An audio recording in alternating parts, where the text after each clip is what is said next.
OFW Action Line. Usa ka programa sa radyo nga gisabak sa tulumanon nga gipasiugdahan sa Friends of Edgar o Kongresista Edgar Migrinio Chato sa unang purok ning lalawigan sa Bohol. OFW Action Line. Magsilbing tulay aron dugtungon ang katalian sa mga tinugyanan sa mga ahensya sa kagamahanan o sa mga overseas Filipino workers. OFW Action Line. Mudawat og mutubag sa mga pangutana og mutudlo sa mga pamaagi. OFW Action Line. Atong tabangan ug panaligdan ang mga bagong bayani nga mao ang mga OFW. Nagpasalamat ang dako ni Congressman Chato nga nakatabang diyan na kauli akong asawa. Bisag dili kayo nagkagkwarta na da, pero ang importante nga makauli sir. Dako jud pasalamat kay Congressman Edgar Chato na natabangan niya akong asawa na makauli. Kaya kasi pangalan mo? Si Rovilyn Yesenia. Ha? Rovilyn Yesenia. Practice ako karon kay inyo na mo. Taga San Vicente Dagoy. So, sa mga nahitabo dahil nimo sa gawas na so? So, lagi to, ga-record ko sa igagawas kong bana. Nagtatrabaho sa agency. Tapos, pasalig nga magtrabaho sa salon. Pag-abot na ko dito, pag-interview sa employer, nung sila nga dili daw ako na itong nasa biodata akong gipasa. Tapos, yun sila patrabaho ko sa bahay. Yung tubag ko sa ka-interview na ako, tubagan sa kong agency.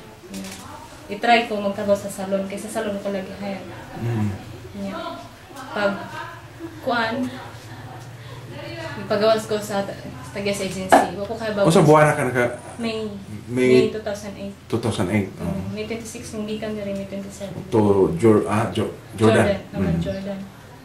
Tapos, pag kuan niya, pag humasa itong interview, ipabalik ko so dito sa kwarto, isingka-singkahan ko. Gingano ko tagias sa agency, tapos gilubag akong dungat. Tulod ko. Mas mahinungdan nga? Tungod lang na ako, hintubag ko nga anong patrabawan ko sa salon. Kasi siyempre gahaya ko nila sa salon, dapat una, i-try muna ako nila sa salon, yung trabaho. Tapos, mo to, kahit gusto mo lang pagtrabawan ko sa bahay. So, itong nitubag ko, mula ito hinungdan, ipasakitan ako. Gibuno ka? Gingan ako, tapos pingot ako doon, gingan ako. Sige, tulod ko, kinakusgan, singasikahan ko. First time na hitabo sa akong kinabuhi. Nervous ko. So, humanad to? Pagkasukuan, so kasi manag-stay ko sa GC, nag-decide ko nga, kaya ko niya kung pwede mapauli ko, gusto ko mauli, bayar na lang ang nagasto, kaya wala pa man nag-hikay ang papel dito. So, ang parang kuan lang, kamasahe ba, ang gasto dito, visa. Yun siya, pag-abot na ko dari, bayaran ko nimo, ingon ang gagawas kang bana, pag-abot daw na ko Bohol, kung bayaran ko niya diretso, ano to, yung desisyon kong trabaho sa bahay. Dito sa gawas? Oo, so ang trabaho ka? Pagkuan, nakatrabaho ko, 2 months kung nagkuhan sa employer, gilipat ko nila sa to, gibalhin ko nila sa mama. Sa mama sa kung babae man, babae yung anak. Itong mama, ibalhin ko. Niingon ko niya, huwag imong ibalhin, kaya di ko gusto lang ibalhin, kaya kibaw ko sa batasan. Huwag imong kayo ibalhin, ibalik na lang ko sa agency, kaya makapangita ko mas maayong employer. Chance ba nga, mas makakita nga yung trabaho.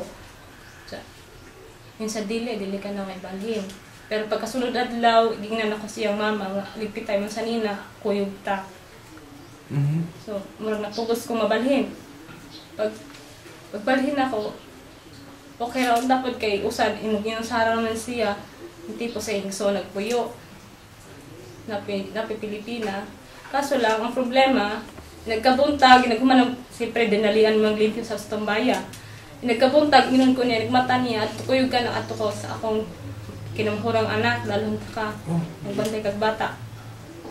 Pati okay lang. Nagkahapon, mga tumig ka ng paduaanan sa mga bata. Kaya kupad kahibaw, at po ko pahigdaon niya, sakin magwangan yung anak. Murag surprise kanunay, ang ilang buhaton ako ba, surprise mo itong kaya na ho ni. Antuso na rin ako kaya na, basta mahuman kontrata, makauli din na mabalik. Sa mo may swerte. Pagkahuman na to, katong kinakamahuran niyang anak, kay gilayasan man sa iyang Pilipina, katabang, yung mga batasan, di ba, pagkagwanta. Ikaw na po Ako gipuli. Pero po sila, nananghit niya ko ipuli. Huwaman lang ko. Pero, sa dalhay mong gamit, huwaman ta ka. Pero kung kaya ba gilayasan siya, pagkabot na ito gilayasan din siya ang katabang. Mga to dito na. Agbata ang mga alaga, duha ka buok. Tapos, duha lang anak niya. Perting malito ha, perting bastosa. Tutuan kasi yung dagway. Oo, tutuan kasi yung dagway. Tapos, kaya lang kay bata, 3 years old. Sabot. Dito ko nakuan kay, nakurat ko, gipaak niya akong sampot. Kay nasuko siya, mantan o mig-TV, bit-bit ako to yung kay manghud na suon ba. Sus kay natulod man ako, nahadlok ko. Kay siyempre, murag kuan ba, tungod sa kakurat na ho, natulod. Murag watay katungod po mga tarungan dito. Oo, jud kay right. Mutong hadlok ko patay na. Nagkagabihan na bantayos bata. Adlaw, puro trabaho, ay kahumanan. Mo pa'y pagtungtong sa misa ang kaon, na istorya nga, sa yung sunod ng buhaton. Kasi paganahan mo kaon, sabi pagkaon. Ang hugo, jud lawas. Pag ginagabi, mamulansa, tawagon pa kaniya. Kung sa lang orasa, mga alas 11, pagpamitan niya hapon. Tawagon kaniya kay maghugas. Kay naglutog cake, maghugas. Mahurog akong kamot. Mahurog akong kamot. Mahug, mamlansa ko balik ko. Mahug, nagplansa, hawiran na lang ako itong wire para di lumuhog sa tao. Murag kada gabi, muna yung mga... Moisay ko sa mo trabaho. Kinsa may mga parente ni mo din nga nakadool po sa office ni Congressman Santo? Si kanya akong bana, kung gitiksan, lagi kahing abot, nasurindan na akong passport dito sa Philippine Embassy. Tapos wala pa man nag-ano mahuli. Ito akong bana, akong gitiks kanya. Follow up ko kay sa mga congressman. Kaya nanonood po ko ako mga kauban dito sa isang follow up po mga congressman. Hindi wala akong bana ni Kagawad yung Mayor. Ni? Kagawad yung Mayor sa Poblasyon Daguhoy. Sa Daguhoy? Nya si Mayor na po ni... Isang... Motong mo yung mitangop din eh. May mitangop ko sa bana. Istorya na nga. Si Kagawad Mayor, nagkita sila ni A dito sa Daguhoy. Daguhoy, yeah. Nanganhi sila si Kagawad Mayor o si kining si Mr. Cortez. Auto panahon na nga diretso og tawag si Congressman Chato sa kuan. Sa DFA, Foreign Affairs. Kaya di maganda makadiretso sa Jordan. Ano sige nga, ano yung ba? Sige. Si Rufino Pertis. So may magibati nga nag-aulay ang mga asawa. Nagpasalamat daw dako ni Congressman Chato nga nakatabang siya na kauli akong asawa. Ang labi na sa among kagawad sa Daguhoy kasi yung mayor. May doon. May nagduol na gaya na ko diri pagari. Servisyo lang, servisyo. Bisag dili kayo nagkagkwarta na da, pero ang importante nga makauli sir. Dako jud pasalamat kay ang Congressman Edgar Chato na natabangan niya akong asawa na makauli. Ani ako sa opisina ni Congressman Chato, sayon mo nga nata diha.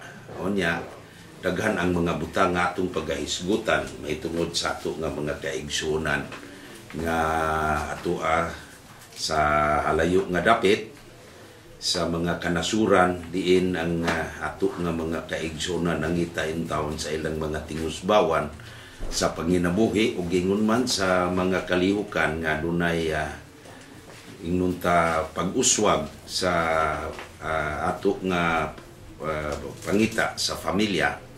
Pero subo nato palandungon nga usahay adunay mga panahon nga ang ato nga mga kaigsunan nga ato didto sa gawas dili mahiluna sa ila nga pagpuyo didto wa usab musibo sa tumong sa ilang tuyo sa pag-adto didto kay di man gud nato matag-an usahay nga dili magkapareho ang kapalaran nga moabot sa tao.